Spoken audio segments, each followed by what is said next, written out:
Hey YouTube, welcome back to UniXTCG, and today we are going to talk about what I call the Sakazuki effect for the OP05 meta. Now, there are a couple things I do want to get into about this channel. One, when it comes to One Piece content, we are about to enter in a critical mass stage.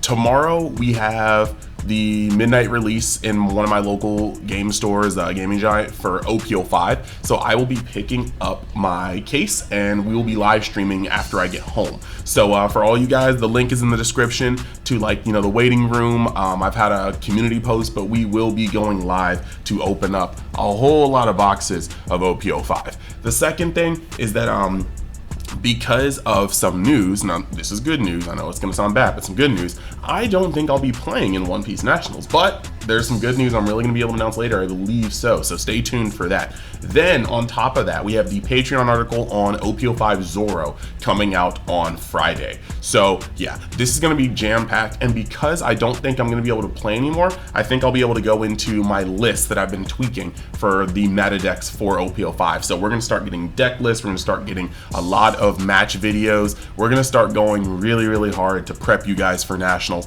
and just really enjoy OP05. So I hope you guys are ready for that. Now, the last thing I'm gonna say is hopefully we can get this video to 100 likes or more, and if you haven't already, this will be an excellent time to join the UniX fam. Check the link tree, there's a bunch of things you can get into in general with the UniX brand, and let's hop over to the Sakazuki effect, or at least explaining it.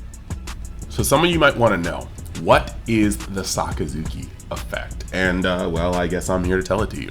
So as of OP05, most of you guys know that Sakazuki, a blue-black leader, is going to be de facto the best deck in format. Are there decks that can beat it? Yes. Are those decks as well-rounded as Sakazuki? No. As consistent as Sakazuki? No. Are they going to have the same wins across the board as Sakazuki? Probably not. So with that being said, I'm not going to dive terribly into the inner workings of Sakazuki. I have 2-3 videos, I have 2 Patreon articles. You can find a lot of resources in the UniXTCG brand space. However, the main thing you need to understand is that Sakazuki provides one very crucial thing when it comes to your opponent's board, okay? This is the thing that makes the Sakazuki effect what it is. Sakazuki has very consistent removal. And it's not just KOing, it's bottom decking, which in this deck, due to lack of thinning and card draw, you are likely never going to see that card again. Very few decks can get down to the bottom of their deck, and they normally involve the color red, whether it be Law, whether it be Zoro with enough searchers. The point is, a lot of decks do not get down to the bottom, or Sakazuki, I guess, himself. So yeah, when Sakazuki bottom decks a card, that's pretty much it just going. Now, with that being said, I do want to state that the other part about the Sakazuki effect is that with the leader being able to draw a card upon discarding a card, you are seeing at minimum twice the amount of cards that every other deck is really seeing. Just like in Dragon Ball Super, you draw for turn, then your leader attack normally draws a card. Well, Sakazuki is that same level. You do have to discard a card, so it's not a plus, but you are filtering. So you're seeing twice the amount of options. On top of that, you have cards that recycle cards from your grave, such as Rebecca, such as Mancherry. So all in all, you are seeing a deck that has further reach in terms of its options, the ability to recycle cards already used, and consistent removal. Now, with a deck that is removing the cards in your field via Lucci, via Houndblaze, via Borsalino 7-drop if you play it, via Mihawk 9-drop if you play it, via Eruption if you play it. Or is it Meteor Fist, Meteor Volcano, Volcanic Meteor? Yeah, whatever that rare was from set 2.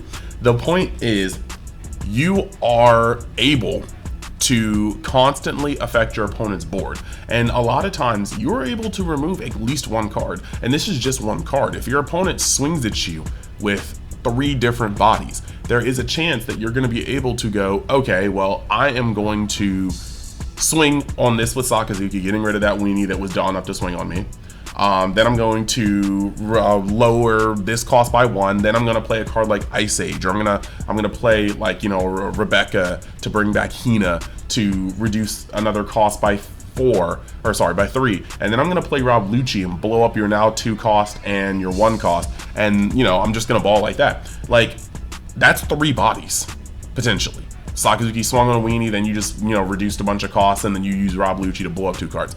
This deck is able to remove so many cards from your board if you're facing it, or if you're playing at your opponent's board, that what this shifts the meta to is a meta where your most predominant effects are on play effects, which Rush I think kind of counts as. So you really have to have a card that affects the board the turn it's played, because there is no guarantee that it's going to stick around to be able to get value as the time goes on. So there's a lot of cards that normally we would consider as like blessed, there was a time where 8-drop Kid was one of the best cards in the game. As time went on, it's got worse and worse and worse, and now we're at a point where if you just played out the 8-drop Kid, you are likely wasting a turn. It needs to stay on the board to be able to do its magic. Sakazuki won't allow that to happen. Cards like 9-drop Whitebeard, very, very, very good. However, its on-play effect is essentially just 2k. A Sakazuki deck has no problem pausing their aggression to better set up their board, because once they're set up, you shouldn't really be breaking it. They have blockers, they curate the best cards in their hand by discarding the worst ones. There's a lot that they can do in that little space. Now, when you get to, other, like there's a lot of things. Blockers that are 5 costs and less don't really have a lot of legs against Sakazuki. It's very easy for them to reduce them to 2 costs with a Hina, and then Hound Blaze them down, and then you're giving 3k to something to even swing harder. Basically, there's a lot going on for the Sakazuki deck. But when you look at the other decks in the format that do the most, you have to see that to be a successful deck in the Sakazuki meta, and I will say that because Sakazuki is up there, you either have to A, be able to play multiple bodies at once, and you have to do that on a sustainable level. And what I mean by that is playing one body, playing 1-for-1 is how you lose against Sakazuki in most cases. They will remove 1-for-1 and you will not be able to keep up, because their board will be building while they do this. Your board will constantly be minusing. So a couple of decks that are able to play out cards in succession are Bello Betty. Bello Betty is able to flood the board with its effects with the Ivankov. You're able to play a lot of cool things, and then those things are able to swing and get boosted by your leader. So Bello Betty is one of the decks that you're able to do that with. Another deck that is able to play multiple cards out is an L through the use of Holly and triggers.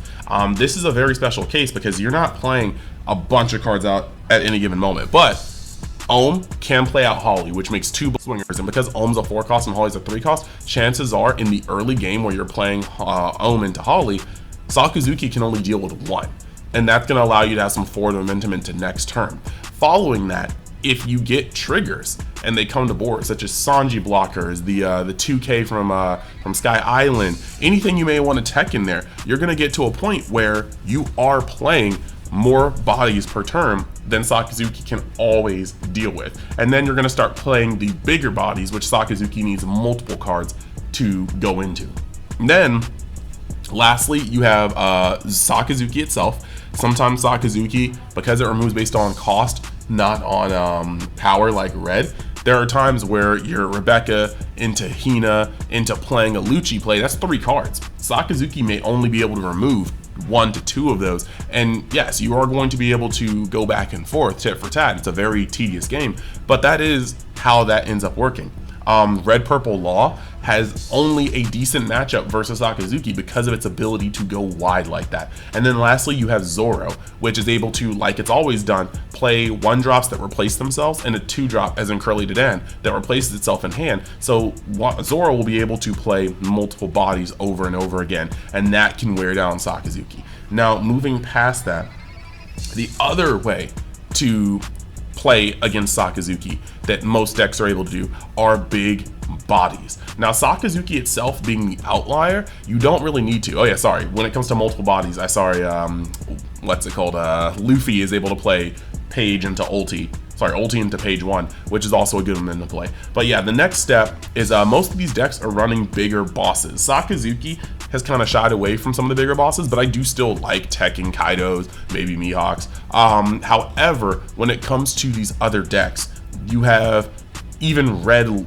Zoro playing 10-drop Luffy, a card that Sakazuki has to start actually really expending hand to get rid of. 9 and 10 drops are not rough for Sakazuki to get rid of, but they're not going to allow Sakazuki to break even while getting rid of them. They will need to use multiple effects, and sometimes they even need a board setup. A Kuzan on board will kind of eliminate this neg, but the moment Kuzan turns sideways, it should be a priority to get rid of it, or if you have destruction to the effect, to get rid of it, because a Kuzan turning sideways will be the first -4 in a long list of cards. If a Kuzan turns sideways and then a Hina comes down, and I guess that is a -4. A Hina comes down and you know, you -4 again, your 10 drop is now a 2 drop, and Houndblaze can take care of it. So you need to remove the Kuzans if you're playing against this deck, because there's just no way that's going to end well for you. Now, moving past that, you have the you have other decks. Purple Luffy is really coming in with the heavy drops. You're able to play the 7-drop Kid. You're able to play the 9-drop starter Kaido. Red Purple Luffy is playing White Beards. They're playing 10-drop secret rare Luffys if you want to tech those. You're looking at Katakuri and Enel playing well, Enel will play 9-drop Yamato, 8-drop Katakuri, whereas Katakuri will play 8-drop Katakuri, 10-drop Big Mom. You have most of these decks playing these thicker bodies because you can only remove so many thick bodies in Sakazuki before your hand starts looking very fragile, and then it's only a matter of time until your board is broken. Or worse yet, your board isn't established, but you're removing these big guys, and then you have no defense in hand while your life gets chipped away. Now, the last part about the Sakazuki effect, the last kind of end, is actually Rush. Because if you think about it, Rush is an on-play effect. If you really want to think about it, Rush says on play, be able to swing this turn. And once you've done that, Sakazuki has to block. Sakazuki has to remove cards from hand, or Sakazuki has to take life. And once that's all said and done, that card has gotten its value. If Sakazuki wants to remove it, good. They've already minused in some way, shape, or form just from that thing turning sideways. If they want to remove it, that's cool, but you might have more in hand. If you're building a red deck sufficiently in this meta, you should have more in hand or access to more off the top of your deck. And this is going to put pressure on Sakazuki that it normally isn't used to having. Summoning Sickness in a game where a deck has a very good, well, sorry, I'll reverse that.